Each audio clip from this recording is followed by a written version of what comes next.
بسم اللہ الرحمن الرحیم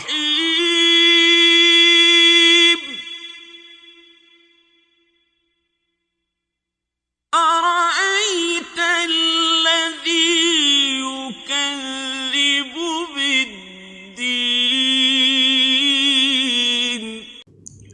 وحدت امت ٹی وی کے سامعین و ناظرین، السلام علیکم ورحمۃ اللہ وبرکاتہ۔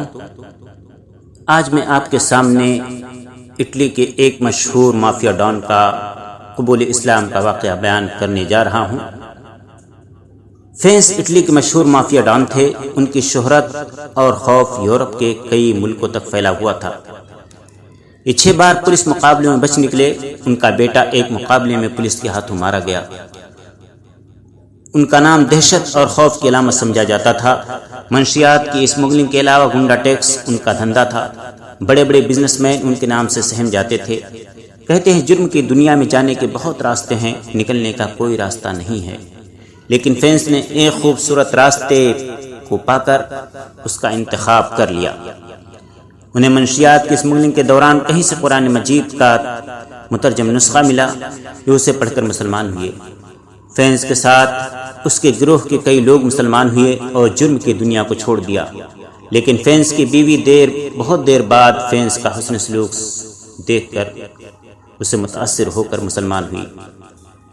فینس کی بیوی کا کہنا ہے کہ پہلے وہ شراب پی کر مجھے مارتا تھا، گالیاں دیتا تھا، اب وہ مکمل بدل چکے ہیں۔ وہ میری بہت عزت کرتے ہیں، مجھ سے محبت کرتے ہیں۔ فینس، جن کا موجودہ نام عبدالسلام ہے، اپنے بارے میں کہتے ہیں کہ اسلام قبول کرنے کے بعد محسوس ہوتا ہے کہ میں پھر سے نئی زندگی لے کر پیدا ہوا ہوں۔ یہ زندگی بہت خوبصورت ہے، یہ زندگی با مقصد ہے، اور ایسی ہی زندگی سب کو ملنی چاہیے۔ اللہ رب العالمین سے دعا ہے کہ العالمین ہم تمام لوگوں کو اسلام کا سچا و پکا داعی، سچا و پکا حسن سلوک کرنے والا بنائے، اور ہم اسلام کی روشنی میں، قرآن و سنت کی روشنی میں صحیح معنوں میں مسلمان بن کر کے زندگی گزاریں۔ آمین۔ تقبل یا رب العالمین۔ السلام علیکم ورحمۃ اللہ وبرکاتہ۔